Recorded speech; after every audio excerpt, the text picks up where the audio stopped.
Hi everyone, this is Aude, your INFJ Lawyer, and today we are going to talk about self-guilt versus collective guilt and how to make a difference and avoid being manipulated.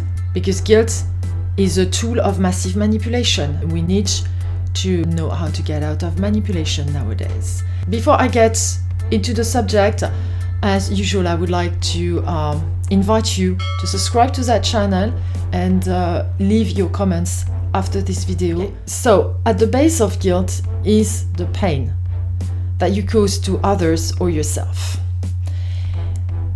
But let me ask you a few questions. If you reflect on the challenging times you went through and what you did get out of them, would you go back in time and change everything that was bad to avoid experiencing the same hurdles? But then another question might be that if you did manage to avoid your hard times, would you not have eventually been through different difficult times? And what is the price you would need to pay for an easy life? And what is an easy life? The thing you have to understand is you don't grow from comfort. We grow when we are challenged, questioned, hurt. This is God, source, the universe trying to get your attention to something you've been ignoring. So one of the biggest problems we seem to be facing collectively at the moment is that people have been so disconnected from God, from self, from the universe, that they have grown accustomed to look for answers, meaning, values outside themselves. And in this bottomless search of answers outside ourselves, we've grown accustomed to please others and to call it love. I am going to wear a mask because this is the loving thing to do. But there is a caveat. Without connection to self, what you do as an act of love is really enabling. But enabling is not what the universe wants. The universe is shaking things up for constant expansion. Life is not about conforming to everyone else's wants, because there is not how things grow in life. If we take the example of famous people such as Copernicus, who found that the Earth was circling around the Sun and not the contrary, he took a direct stance against the establishment who sent him to prison. And he even had to retract, if my memory is correct, to save his life. I can also take the example of Claudette Colvin and after her Rosa Parks, who refused to leave their seats to white folk and behaved at the time in a shocking way, but they just started a change in mentality.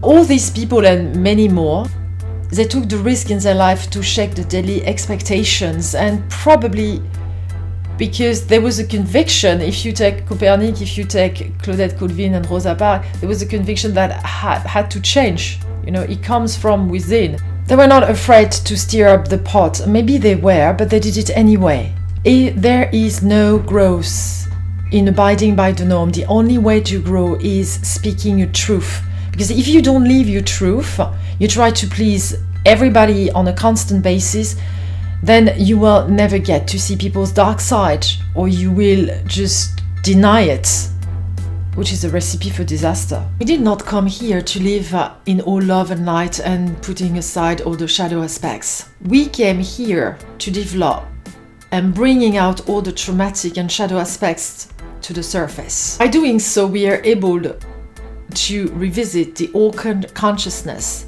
paradigm with a newfound awareness. Because awareness really arises from the willingness to look at each other aspects of selves. People don't evolve when being enabled and spoon-fed. And please bear with me because I'm reaching my point on self-guilt and collective guilt.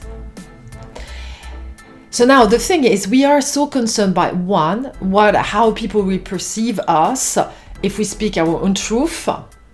So that's the first problem. The second problem is that we don't even know what is our own truth any longer, because we've been denying it for so long and being so busy pleasing everyone else. So we forgot about ourselves. And it's called unity and being compassionate for one another. But if you hijacked and other people are hijacked, are you really compassionate to one another? No, because when you are people pleasing, you really have an agenda. When we are people pleasing, we're hoping to get something in return, whether it's love, security, money, attention, power, whatever. If you want to be totally honest with yourself, how many times have you done something for somebody hoping to get something in return? And then you didn't get what you were expecting and you're pissed off. Okay, how many times? We've all been doing it.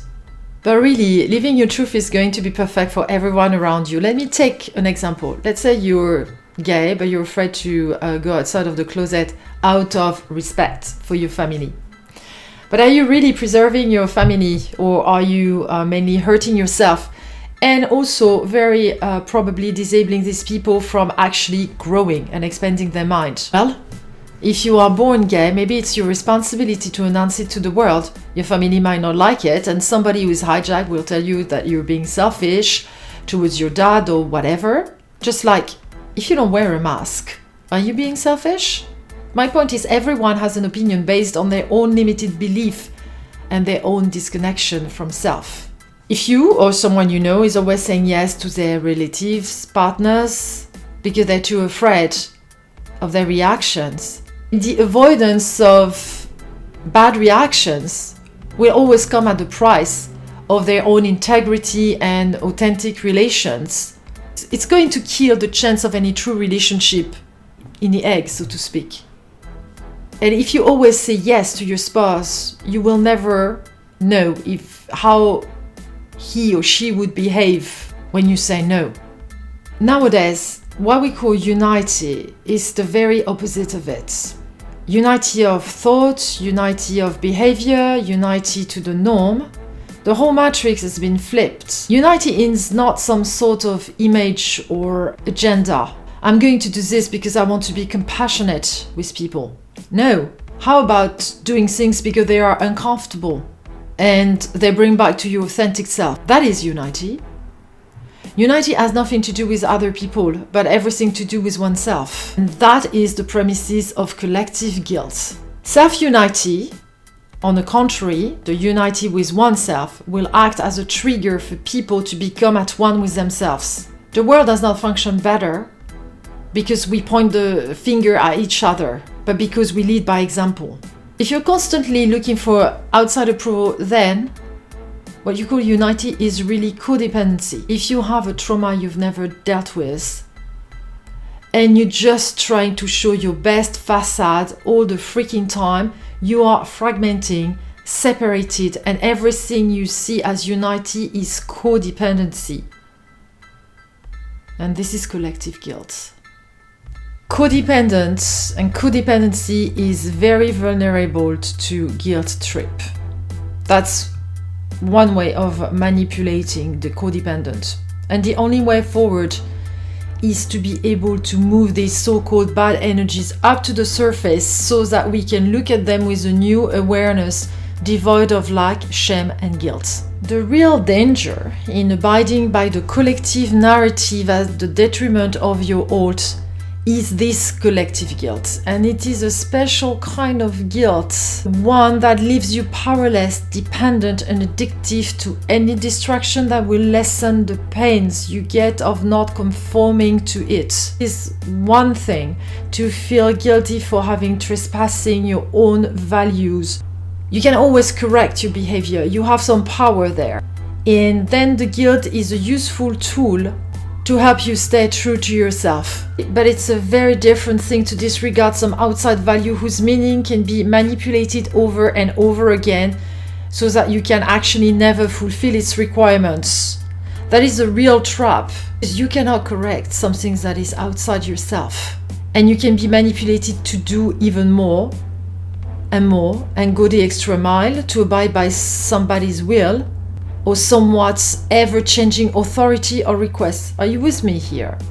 You do not define the limits here. When will you put a stop to it? Please leave me comments on this point. When will you put a stop to to the collective guilt trip and to the norm and ideas you're imposed on a constant basis. Thank you for listening and watching this video, dear ones. Bye.